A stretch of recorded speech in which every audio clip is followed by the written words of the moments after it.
Con vosotros, Don Bueno. ¿Tú crees que eres bueno? Este tío sí que es bueno. Pues, no le hago mal a nadie.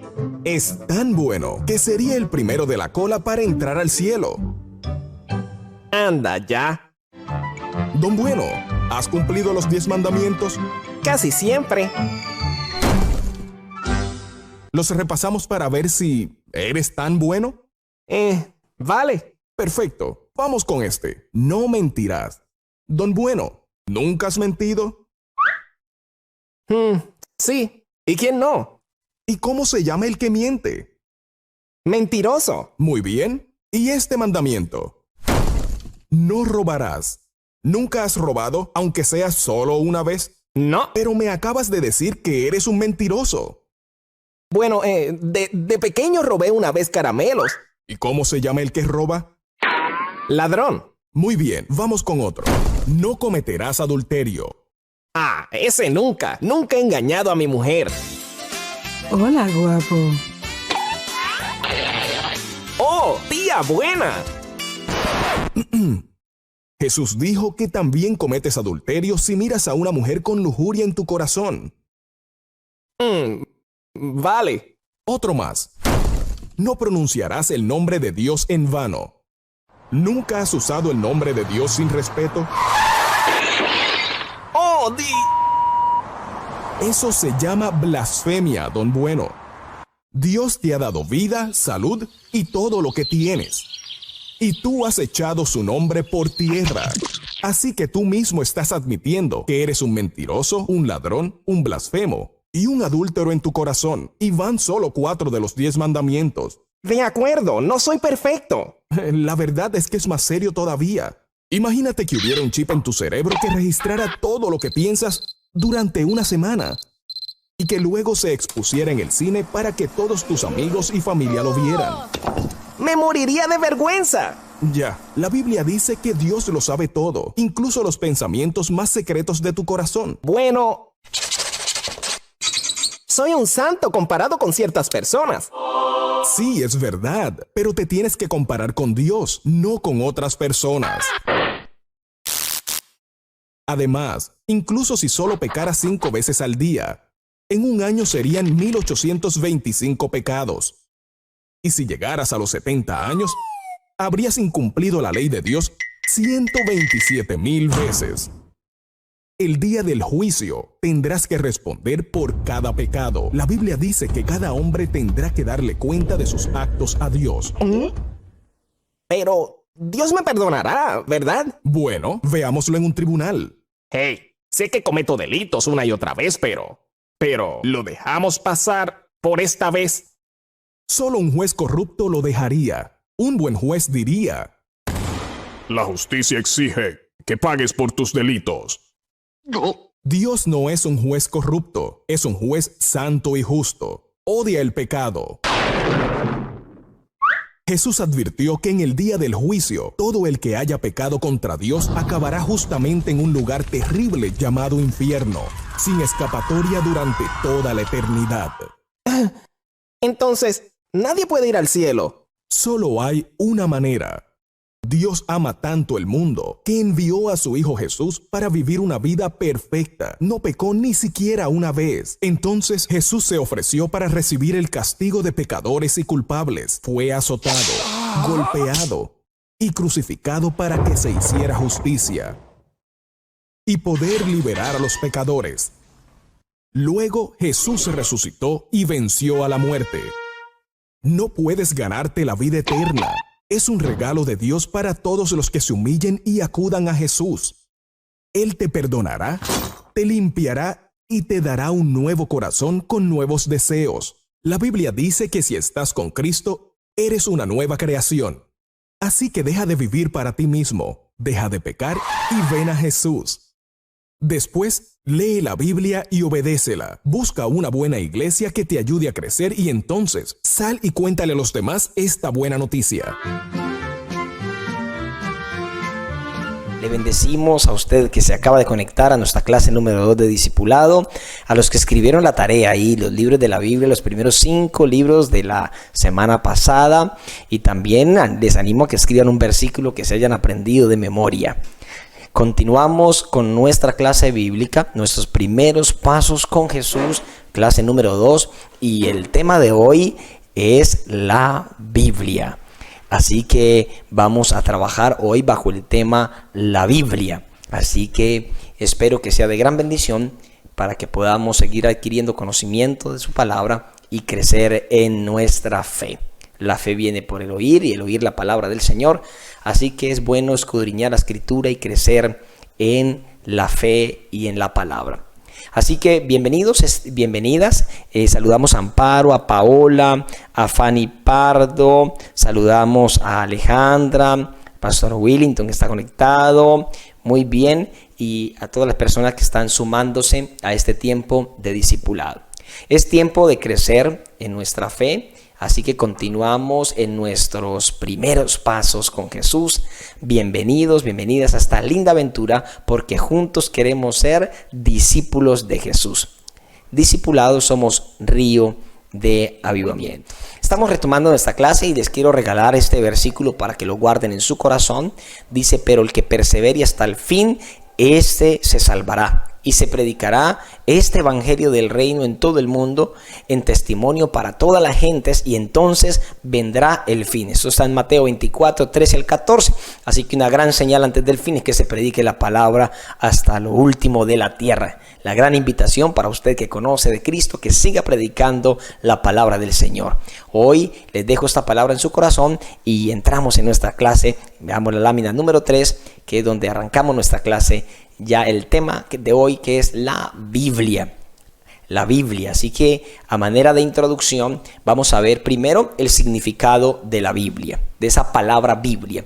La palabra Biblia quiere decir libros, del griego biblios, también quiere decir conjunto de libros pequeños. Podemos decir de manera práctica que la Biblia es un libro compuesto por varios libros pequeños.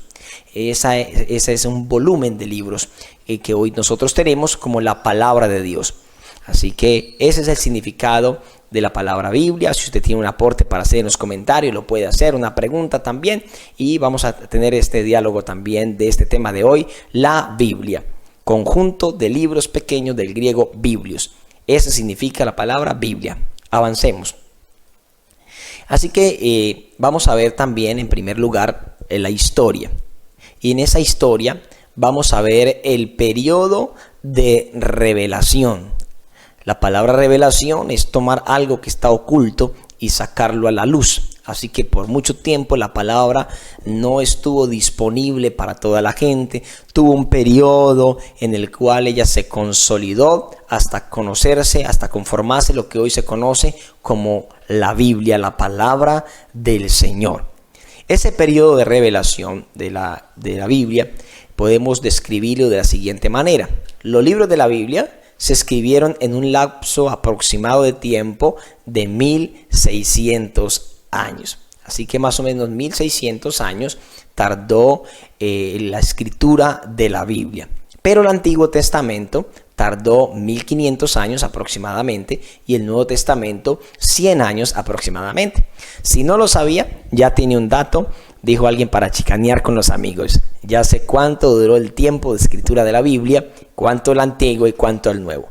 1600 años toda la Biblia, 1500 el Antiguo y 100 años el Nuevo. Se cree que el primer libro escrito de la Biblia fue el libro de Job. Y se cree que lo escribió Moisés en el desierto, durante ese tiempo que se encontraba en el desierto. Sin embargo, la Biblia no está escrita cronológicamente, sino temáticamente. ¿Qué quiere decir eso, pastor? Que no es por el tiempo, sino entonces el libro de Job iría al principio, porque si decimos que fue el primero que se escribió, entonces iría en primer lugar. Pero encontramos en primer lugar a Génesis. ¿Por qué? Porque nos habla de la creación, del comienzo. La palabra Génesis significa comienzo o origen.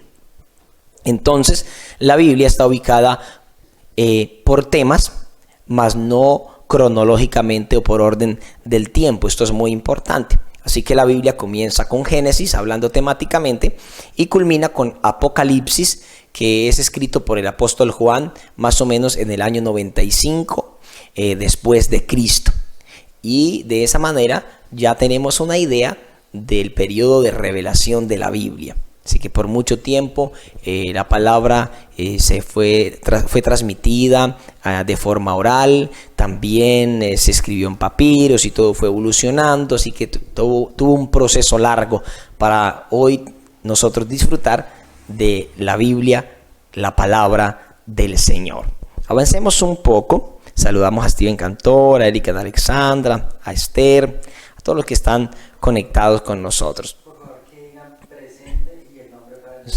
Sí, me dice acá en comunicaciones, si usted está tomando estas clases por primera vez, le recomendamos que nos escriba: pastor, presente, es mi primer clase o mi segunda clase. Queremos tenerlos en cuenta para estar orando por ustedes y también tener contacto con ustedes. Gracias. Seguimos, ya vimos el periodo de revelación de la Biblia. También vamos a ver un poco del autor. Porque aquí hay un poco de dilema, la gente dice, pero ¿cómo que la Biblia, que la escribieron los hombres, pero cómo? Entonces a veces no entendemos este proceso de la autoría de la Biblia, pero la misma escritura dice que toda la escritura es inspirada por Dios. Toda la escritura es inspirada por Dios, y ahí eso nos lo dice 2 de Timoteo 3:16, que toda la escritura es inspirada por Dios. Así que cuando vemos ese texto, lo que nos damos cuenta es que la Biblia es la poderosa palabra de Dios. En pantallas hay otro texto que no es el correcto, porque es 2 de Timoteo 3:16. Ya lo vamos a poner en pantalla. Mientras tanto dice, avanzamos un poquito, ya lo leemos. Así que la palabra, siendo inspirada por Dios, es lo que hoy conocemos como la poderosa palabra de Dios, las escrituras del Señor. Dice, toda la escritura es inspirada divinamente y útil para enseñar, para redarguir, para corregir, para instruir en justicia. Entonces la palabra de Dios es útil para enseñar, pero sobre todo dice esa palabra inspirada. La palabra inspirar o inspirada en este caso, tomado del original, es aliento de Dios, esencia de Dios. Así que la Biblia tiene el aliento de Dios, la esencia de Dios. Por eso es la palabra de Dios. Pero en la escritura de la Biblia también participaron aproximadamente 40 autores. Unos dicen que 36, otros que 40, aproximadamente 40 autores. Y mire lo curioso, todos estuvieron en épocas diferentes, la gran mayoría nunca se vieron, no se conocieron, ¿sí? El apóstol Juan no se conoció con Moisés, por ejemplo, o con algún gran escritor del Antiguo Testamento. Sin embargo, lo curioso es que todos escriben del mismo tema, la redención del hombre en Cristo. Todos están hablando de esa redención, de ese plan salvífico, y hay una coherencia entre toda la escritura porque habla del mismo tema, que es la redención del hombre.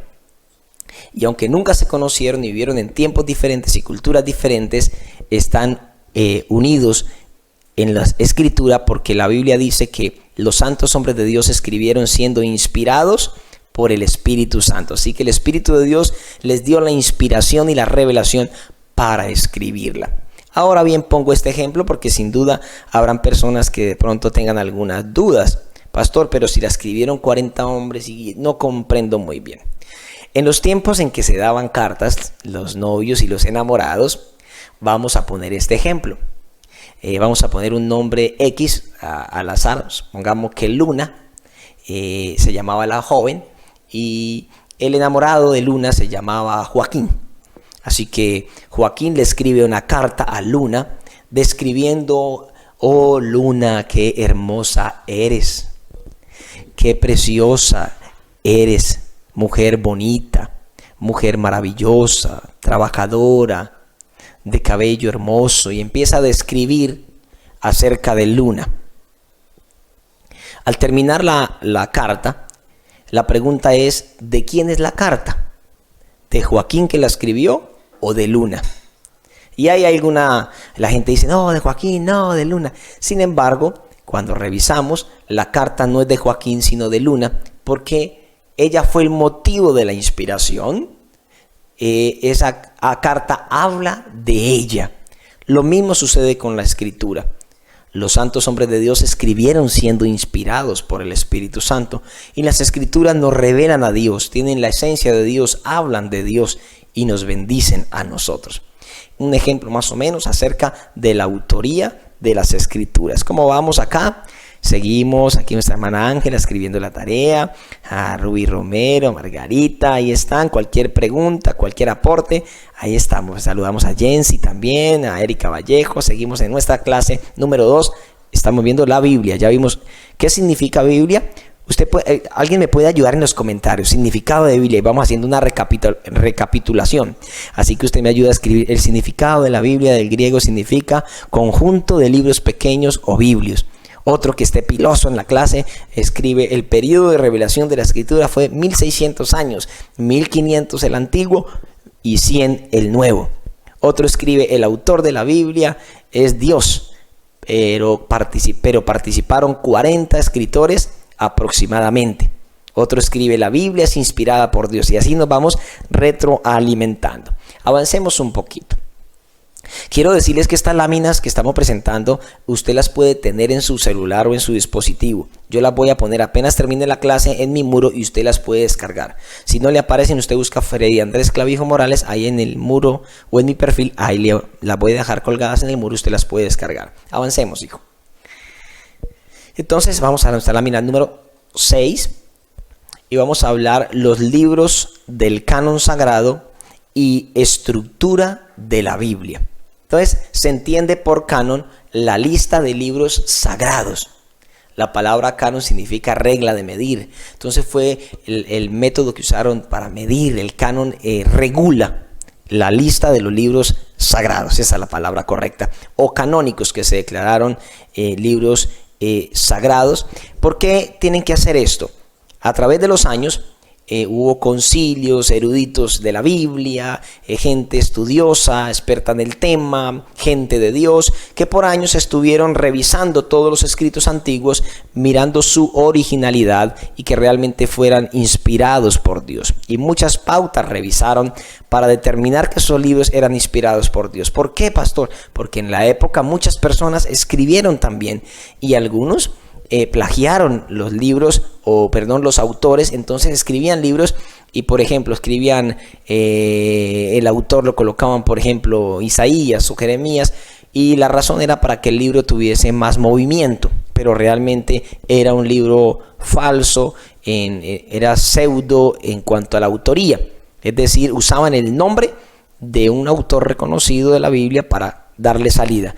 Y hubo varios casos, así que los concilios empezaron a revisar para determinar qué libros eran sagrados y qué libros no. Después de un largo proceso, entonces se logra decidir ya cuáles eran los libros que realmente tenían la autoría de los escritores originales y que su contenido era un contenido inspirado por Dios de acuerdo a la historia, a las reglas escriturales, a la autoría, al tiempo, que concordaran el tiempo en que se escribió y otras reglas más. Así que en ocasiones algunas editoriales también católicas o la Iglesia Católica ha adherido 7 libros más, pero ya les explico. Y pertenecen, estos libros no pertenecen al canon sagrado, es decir, no son parte de la Biblia. Se llaman apócrifos o deuterocanónicos. Pero escuche esto, la Biblia es una sola, porque no hay Biblia católica ni hay Biblia evangélica. Quiero desmentir ese mito. No hay Biblia evangélica y Biblia católica, no. La Biblia, conocida como la Biblia, es una sola. Ya vi Biblias que le hacen modificaciones, ya dejan de ser Biblia porque está alterada, no es la palabra original. De tal manera que lo que ocurre es que varias editoriales, incluyendo la editorial Dios Habla Hoy, la versión Dios Habla Hoy, algunas editoriales la sacan, o algunas Biblias Dios Habla Hoy vienen también con estos 7 libros. Pero escuche esto, esas Biblias que tienen esos 7 libros más, tienen que decir en alguna parte del índice o de la pasta, dice Biblia Dios Habla Hoy con apócrifos o deuterocanónicos. Es decir, esa misma Biblia hace la aclaración que ella contiene esos 7 libros, y al decir que son deuterocanónicos o apócrifos está dando a entender que no son parte del canon sagrado. Pastor, ¿y por qué los incluyen? Muy bien, los incluyen porque esos libros son importantes para explicar la historia del momento. Entonces, el proceso de declarar estos libros sagrados fue un proceso largo, extenuante y que necesitó la dirección de Dios y un trabajo arduo.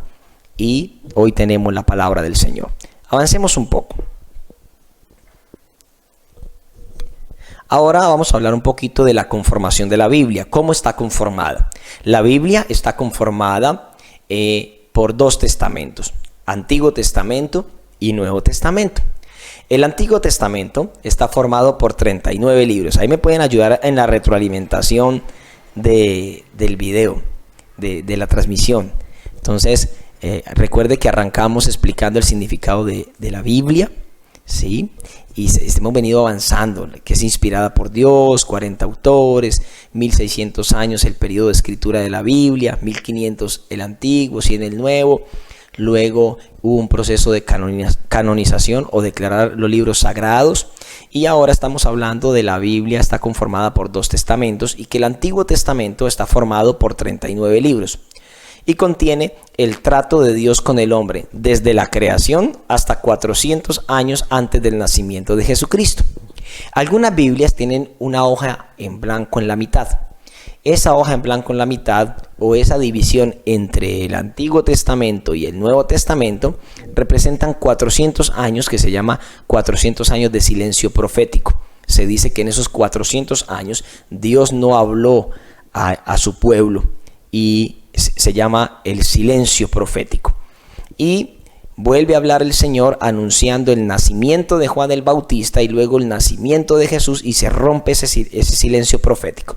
Por eso el Antiguo Testamento habla desde la creación hasta 400 años antes del nacimiento de Jesucristo.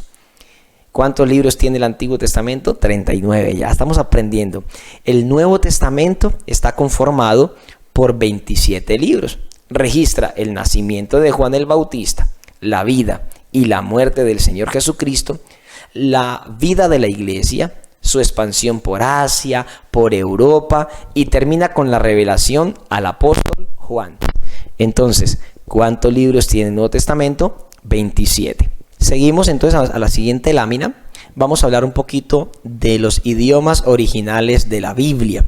Los idiomas originales de la Biblia. Entonces, en los idiomas originales podemos ver tres.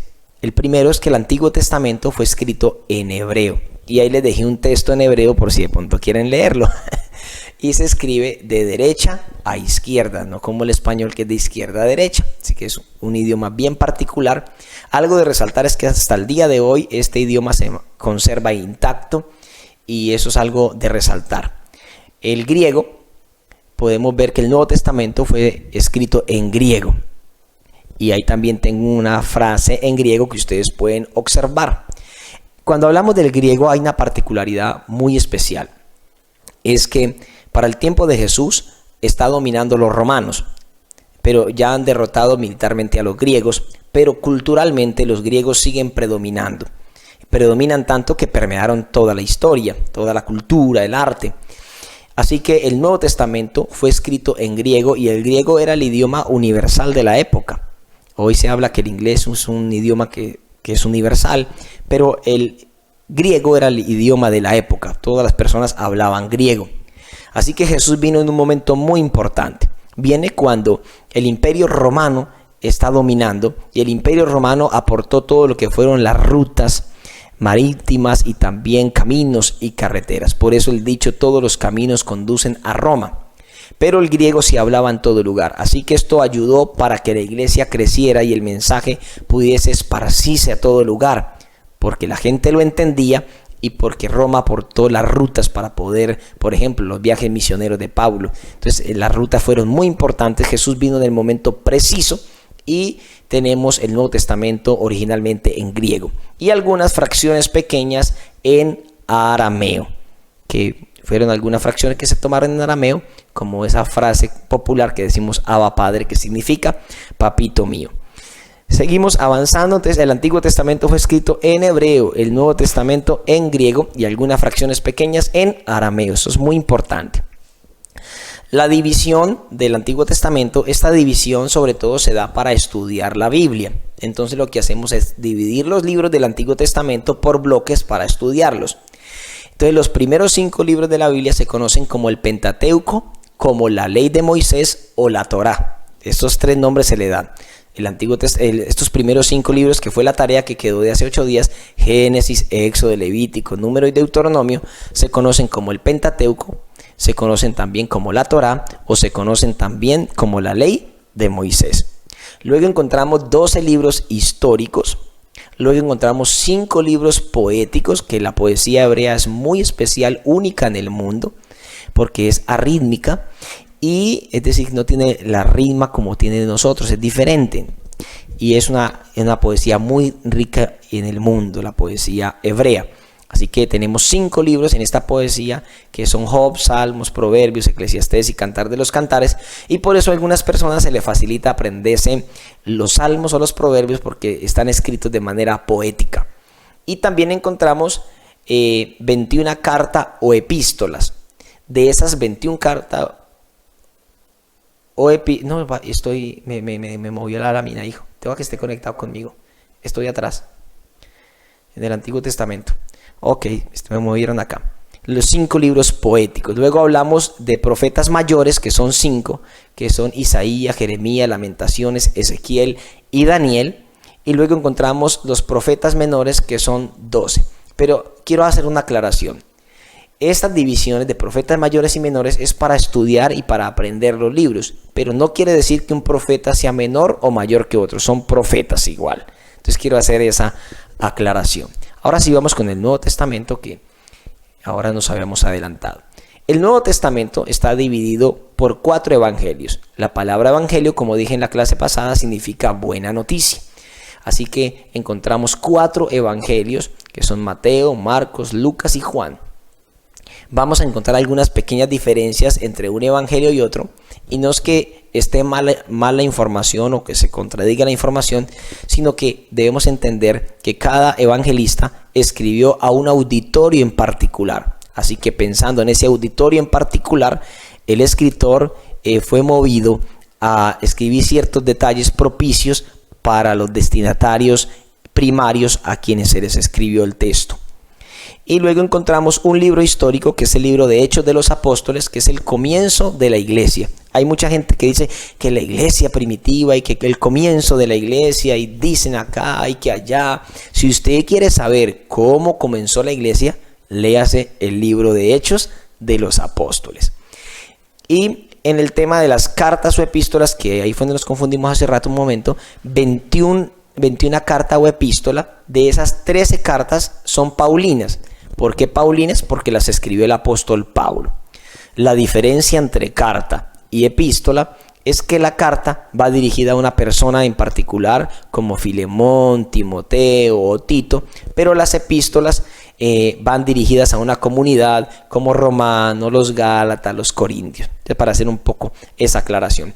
Y luego encontramos un libro de revelación, que es el libro de Apocalipsis, un libro apocalíptico, profético, pero que también es un libro que es de revelación apocalíptica, profética, que también tiene un pequeño contenido de carta, porque va dirigida, tiene un contenido a 7 iglesias en Asia Menor, pero se conoce como el libro de Apocalipsis o Revelación, en inglés Revelation.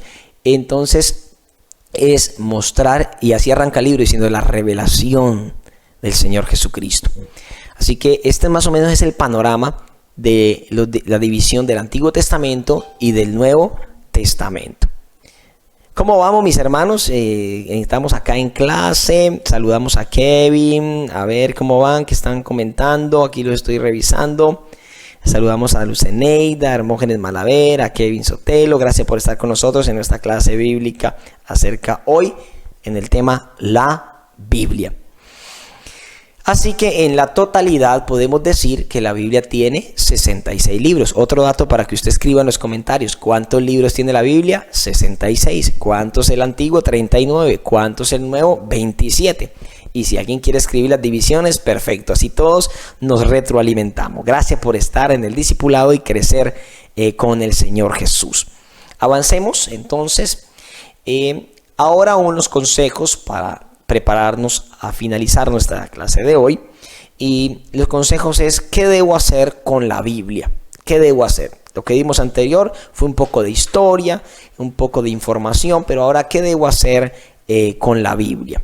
Así que le vamos a dar unos 4 consejos. El primer consejo es memorizarla.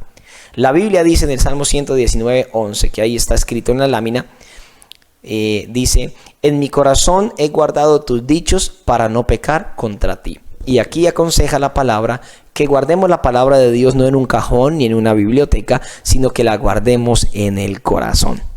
Así que le pido que usted memorice la palabra de Dios, que usted se proponga aprender un versículo. Por eso el reto que les estamos proponiendo es que en cada clase usted se aprenda un versículo. Tiene una semana para aprenderse un versículo. Toma las láminas, mira un versículo de los que hemos trabajado, de la cita que estamos dando, puede ser este: en mi corazón he guardado tus dichos para no pecar contra ti, y lo memoriza.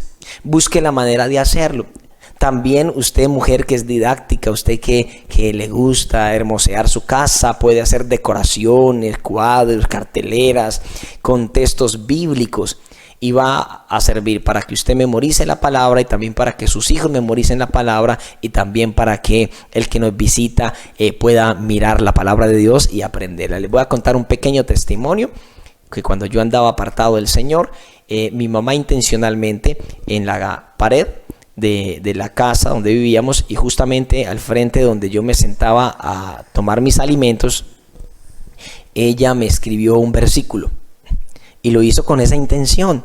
Mi mamá no era una gran dibujante.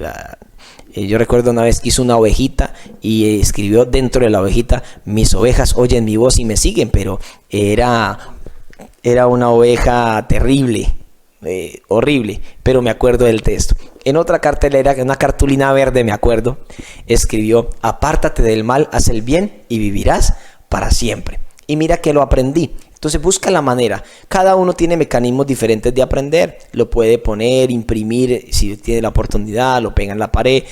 En los lugares más vistos, cerca del televisor, de la nevera, los lugares que más frecuentamos. Otros lo memorizan escribiéndolo, otros repitiendo. Busca el mecanismo.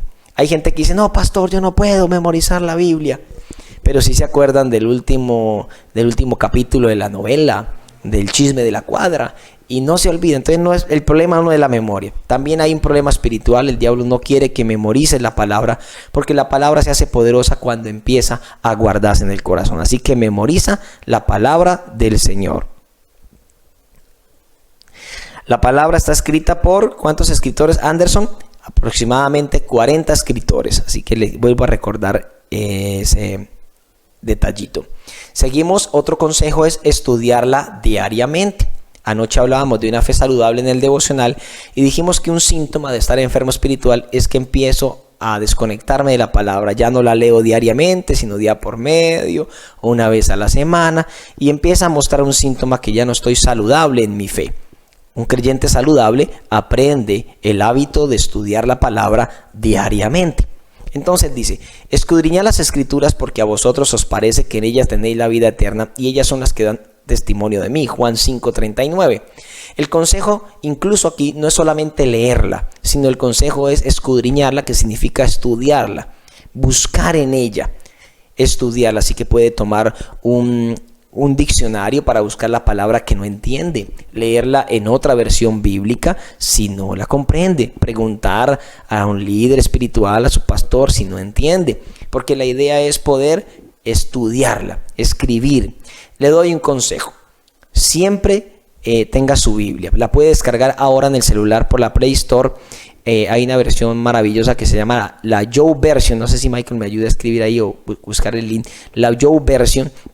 Usted la puede descargar, es muy bonita porque tiene varios recursos. Usted puede ver la Biblia en varias versiones de la Biblia, ¿sí? Hay versiones y traducciones de la Biblia. También quiero enseñarles eso. Una versión de la Biblia está más apegada literalmente a la escritura original del idioma, en este caso del hebreo y del griego. Entonces una versión se dedica más a conservar la esencia literal del texto en su original. la traducción ya busca es que sea más entendible a la gente en su contexto. Entonces hay Biblias como la Nueva Versión Internacional, la traducción al lenguaje actual. Entonces lo que hace es como acomodarnos un poco la palabra en un lenguaje que la podamos entender nosotros.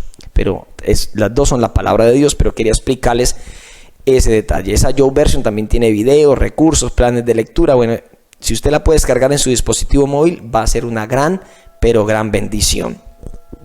Y siempre tenga su Biblia física o virtual, pero también tenga una agenda en su mano para que pueda escribir.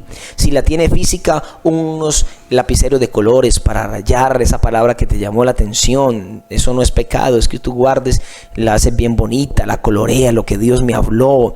Escribes la palabra del devocional, la palabra que se predicó el culto pasado. ¿Por qué? Eso nos permite recordar mucho más la escritura, nos permite regresar a los apuntes y recordar. Hay gente que dice, uy, pastor, me gustó esa palabra, pero no me acuerdo. Pero cuando va a los apuntes rápidamente puede recordarlo. Alguien dijo, una abuela, la mejor memoria está en la punta de un lápiz. Así que le aconsejo siempre no perder su Biblia, siempre tenerla disponible y su agenda, sobre todo para estos estudios, para los cultos y cuando usted saca ese espacio para estar a solas con Dios estudiando la palabra de Dios. El tercer consejo es meditar la escritura. Dice, en la ley de Jehová está su delicia y en su ley medita de día y de noche, dice el Salmo capítulo 1 versículo 2. Y meditar en la Biblia no es hacer yoga, es pensar en la palabra, es una palabra que podemos tomar acá es rumiar, y esa palabra rumiar es masticar suave, como la vaca que tiene 4 estómagos y vuelve y rumea para sacar el máximo provecho a lo que comió. Así que lo que hacemos es retroalimentar en nuestra mente, en nuestro corazón, pensar en la escritura, y en esa contemplación, en esa meditación, el Espíritu de Dios me va a recordar la palabra y la voy a interiorizar y tal vez la voy a entender y voy a recibir el mensaje que no había podido recibir de otra manera. También hay otro consejo en la siguiente lámina que ya vamos a poner acá, que es obedecerla. Ahí enviamos el link de la Biblia, me dice mi hijo, para que usted la pueda descargar. Así que le vamos a dar este link para que la pueda descargar. Alguien dice, me estuvieron enseñando hebreo y es muy complicado. Sí, además que el hebreo no tiene vocales, es muy diferente, muy complicado. El hebreo tiene algunas complicaciones. Pero con que aprendas a hablar español está bien, y con que aprendas a estudiar tu Biblia en el idioma que te llegó está bien. Para estudios profundos pues hay que ir a la raíz, pero dejémosle eso a los teólogos y a la gente que es profunda en el tema. Sin embargo, hay recursos que nos permiten tener un diccionario de hebreo, un diccionario de griego para acercarnos un poco más al contenido original. Pero recuerde que toda Biblia en el idioma que nos llega, en el español, en el inglés, ha sido revisada cuidadosamente por las sociedades bíblicas y las autoridades competentes, de tal manera que es confiable. Una Biblia que sale al mercado ya ha sido revisada y ha tenido años de trabajo. Muy bien, seguimos entonces trabajando. Decimos que otro consejo es obedecerla, y dices, no se complace Jehová tanto en los sacrificios como en que se obedezca su palabra. Y Santiago 1:2 dice que seamos no solamente dice Santiago 1:2, hermanos, creo que ese texto, 1:22, dice, sed hacedores y no solamente oidores. Aquí está el éxito con la palabra de Dios, porque hay gente que sabe mucho de la Biblia, sabe más que yo, pero obedece muy poquito. Y el éxito de tener una vida espiritual saludable no es saber y discutir con otros sobre la Biblia. Realmente la misma Biblia enseña que no discutamos sobre temas. La Biblia es para edificar, no para discutir ni para pelear. Por ejemplo, si alguien le propone un tema para pelear o discutir, no se preste para eso, porque la palabra es para escuchar la voz de Dios, es para edificarnos mutuamente. Así que la palabra de Dios se vuelve fuerte y poderosa en nuestra vida cuando nosotros la obedecemos. Lo que agrada al corazón de Dios es cuando la obedecemos. Si usted quiere crecer en la fe, dedíquese a obedecer la palabra. Todos los días en esa lectura que hace, saque unos minutos, haga una reflexión y de eso que leyó, ¿qué quiere Dios que yo haga hoy? Y eso que crees que el Señor te está pidiendo que haga hoy, por ejemplo, perdonar, voy a perdonar.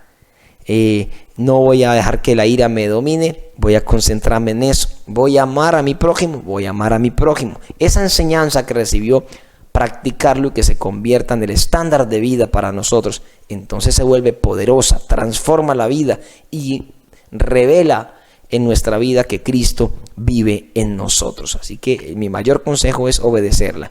Dice que no se complace tanto en sacrificios. Hay gente que piensa que Dios se complace en cuánto sacrificio tengo. No, es en obedecerla.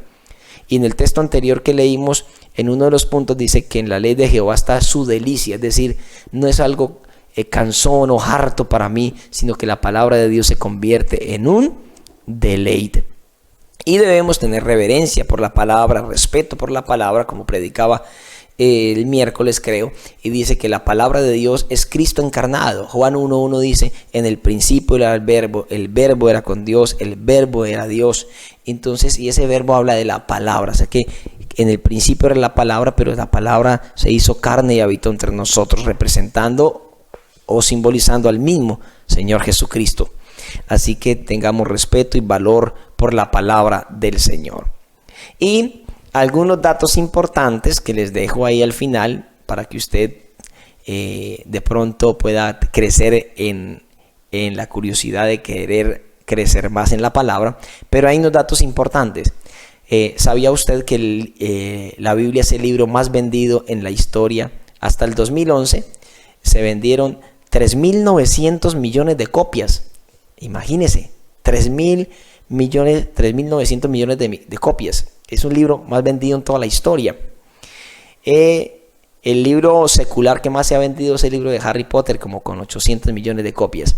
Pero no, ni siquiera se acerca. Así que la Biblia sigue siendo la palabra de Dios. Se sigue cumpliendo. El cielo y la tierra pasará, pero mi palabra no pasará. El libro que más veces se ha traducido en la historia de forma completa también. Se ha traducido a más de 450 lenguas y a más de 2.000 de forma parcial. La palabra de Dios tiene 31.181 versículos y 1.199 capítulos. Tiene 3.573 promesas y todas pueden ser suyas si las cree en Cristo Jesús. Muy bien, este es un panorama de la palabra de Dios. Ya culminamos. Vamos a ver la tarea, por favor, para el próximo viernes. La tarea es seguir repasando los primeros 5 libros de la Biblia. Vamos a seguirlo repasando, aprendernos el versículo bíblico. ¿Cuál versículo? Escoge uno de esta clase y usted lo busca en su Biblia y lo memoriza. Pastor, no sé buscar en la Biblia. Busca el libro, por ejemplo, Génesis 1:1. Entonces busca en la Biblia Génesis. El capítulo grande es el capítulo y el versículo es el número pequeño. Entonces lo subraya y ya lo puede aprender. Muy bien, estamos cerrando entonces. Esta fue la clase La Biblia. Quiero saber cómo nos fue a pesar de algunas dificultades que tuvimos. Les bendigo. Vamos a cerrar orando, dando gracias al Señor. Saludamos a Angélica, a Paola, a Edier, también a Anderson, a Margarita Casteblanco, a Hermógenes, a Kevin, a Maris, a Luz, a Teresa, a Mauricio, también a Karen, a todos los que están aquí conectados en esta clase bíblica. Mil gracias. Vamos a hacer lo posible porque esto va a quedar colgado acá. Si hay otra persona que la quiere tomar, puede dirigirse exclusivamente al tiempo de la clase y ahí se puede adelantar. Tiempo de oración. Vamos a dar gracias a Dios por su palabra y cerramos este tiempo. Papito Santo, te damos gracias porque nos has permitido poder avanzar en nuestro discipulado. Bendigo, Señor, a cada persona que se ha conectado en estos primeros pasos con Jesús, en conocer aquella cruz manchada de inocencia que me compró, que me amó como soy. Aquella cruz que borró mi pasado y me enseñó cuán grande era tu amor. Aquella cruz me transformó, tu sangre en ella me lavó, mi vida entera quiero.